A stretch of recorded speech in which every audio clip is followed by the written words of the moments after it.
Hi guys! This is John and Joyce Vlog, and for today's video nga po, i-share ko sa inyo guys yung mga kaganapan itong nagdaang Mother's Day. Pati na nga rin guys yung mga kaganapan dahil po parang ito po yung Mother's Day na talagang pinaka-challenging na naranasan namin. At halos naging 1 week nga guys ang pagpaprepare ko po nitong mga flowers na orders. Dahil akala ko nga guys ay ako lang mag-isa ang gagawa nitong lahat. Hindi ko naman po talaga in-expect na si Kara nga ay uuwi. Nakaset na talaga guys yung isip ko na ako lang mag-isa ang gagawa nitong lahat ng orders at ako din na magdi-deliver. At hindi ko naman po talaga in-expect na si Kara nga ay magkakaroon ng problema dun sa trabaho niya dahil nga nasunugan yung supplier ng kanilang company. Kaya nga po wala silang trabaho at pinauwi muna sila. At nagkataon din nga talaga guys na timing na ganito po kailangan ko talaga ng katulong para nga makapag-ipon itong orders.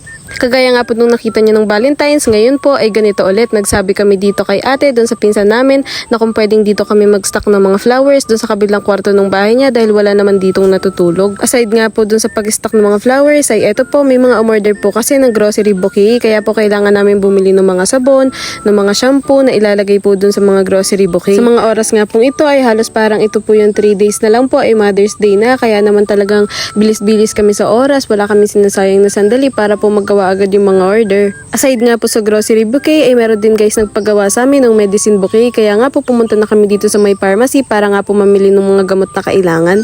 At guys sa lahat ng pagkakataon ng ating always partner ito pong Art Central dahil nga po dito kami palagi namimili ng aming mga kailangan.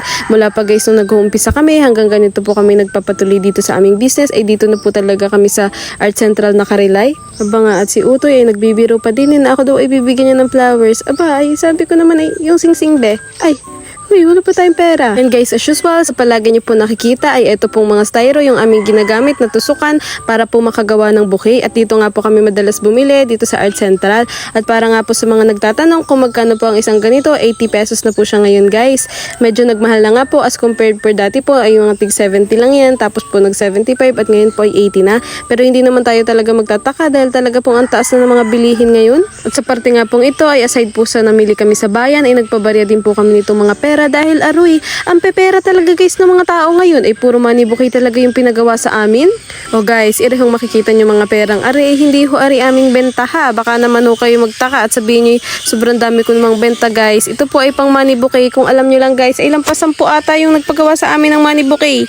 Kaya naman po, tingnan nyo naman ari guys at talagang napakadami naming barya din eh. At ika nga din guys, kasabihan din ng ibang mga co-crafters namin ay talagang dumadaan lang sa palad namin yung mga pera kasi hindi naman talaga yun sa amin at pang money bouquet talaga yun.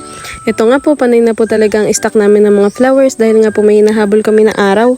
At gusto ko nga po ay matapos na talaga ito dahil nga po ako din naman po talaga ang nagagawa ng mga flower bouquet na yan. Bali nga po si Karanga ay bukod po yung kanyang ginagawa. Alam nyo ba guys, sa mga ganitong oras, sa mga ganitong panahon pa habang nagagawa ako ay talagang sobrang na-overwhelm pa ako dahil sabi ko nga, Roy, thank you Lord dahil talaga pong ang dami naming orders.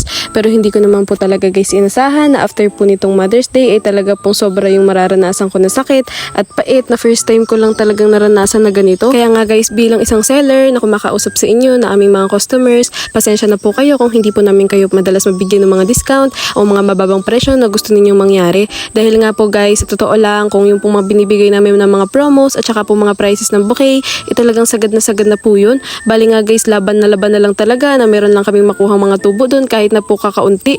Basta guys, mailaban lang talaga namin na kumita. Pero guys, yun pala ay na-realize ko ay mali yun.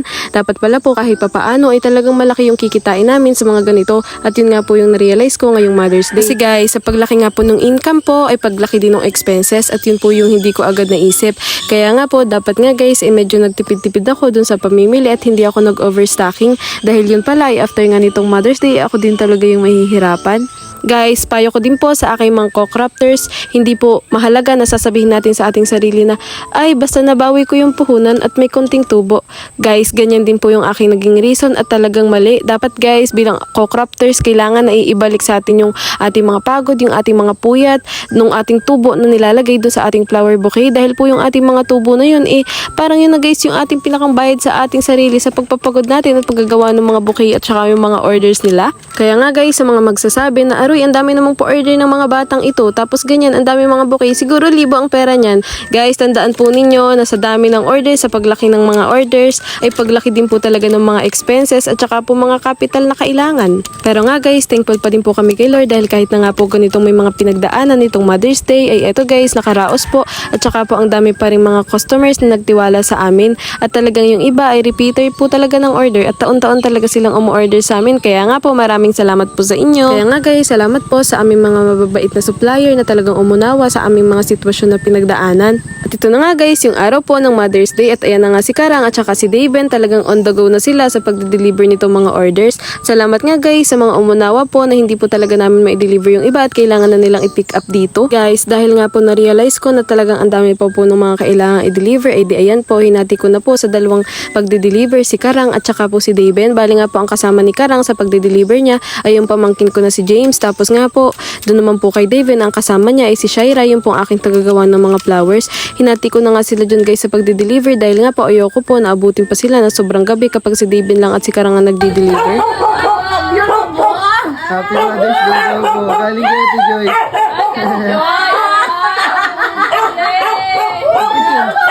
Thank you! Oh, meron na namin! Ay, ikaw pa ka! Ha? Enjoy mo na! Ito lang! Ako ikaw na! Sabi ko, ikala ko yung kaya po kay Pa-picture po. Yan. Picture na! Picture na din mo na kay Papa. Paano yung kinakagaling? Hindi na ako magagaw. Talaga. Sige ba? 1, 2, 3. Alis mo na dyan. Ayos nga naman eh. Thank you, baby. Nagtawa si Alex mo. Sige po. At ganyan guys ka-precious yung pong mga reaksyon ng mga nanay na ating na-deliveran ngayong Mother's Day dahil nga po once a year lang naman din sila makatanggap ng ganito at talagang feel na feel nila yung pagmamahal ng mga anak nila. Sorry nga lang guys dahil po wala po akong video ng po mga ibang na-deliveran namin dahil nga po sa sobrang init ata inalimutan na mag-video ng aking mga taga-deliver Kaya nga guys, salamat po sa lahat ng umorder at sa lahat po ng mga patuloy na nagtitiwala sa amin. Talaga nga guys, yung pong pag-repeat orders nyo ay talagang very worth it po para sa amin. Kaya nga guys, salamat po sa inyong lahat. Kaya nga po kahit na ganitong may mga pinagdaanan ngayong Mother's Day, itong mga pagkatao namin dalawa ni Karangi ay talagang huy, for the go pa rin, magbebenta pa rin tayo dahil kasama talaga yung sa buhay. Kaya nga po, sana po ipatuloy niyong suportahan, patuloy po kayo magtiwala at umorder sa aming Joy's Flower Shop. Ayan. Baba. Yan, mama. Hintayin nyo na lang. Kami magbibideo kami sa pagdi-deliver namin. Go. Yun guys, samahan nyo ako mag-deliver kahit gabi na.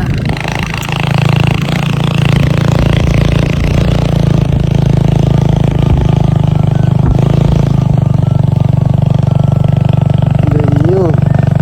Meron pa doon at meron ito. Sobrang laki to guys. Sobrang laki. Hindi na kaya ng isang tao talaga mag-deliver. Guys, nandito kami sa bahay. Mag-deliver. Bandang gabi po. Dito. Kanin lahat yan.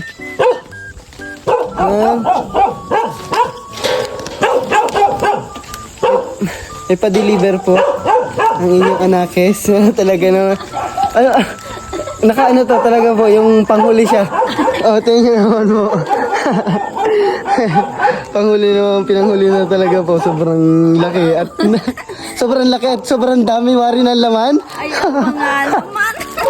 Ayun na po ang magbilang pero binilang po namin yun sa tindahan po.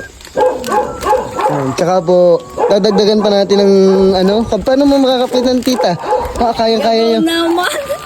Ayan. Pili ko sobrang saya nyo po ngayong gabi ito. Ayan. Hindi ko alam bakit. Sige po. Kahit ako matutuwa niyo yung pagigay ng aking mga anak. Sige po, tita. Pipicturean po natin yan. 1, 2, 3. Tita.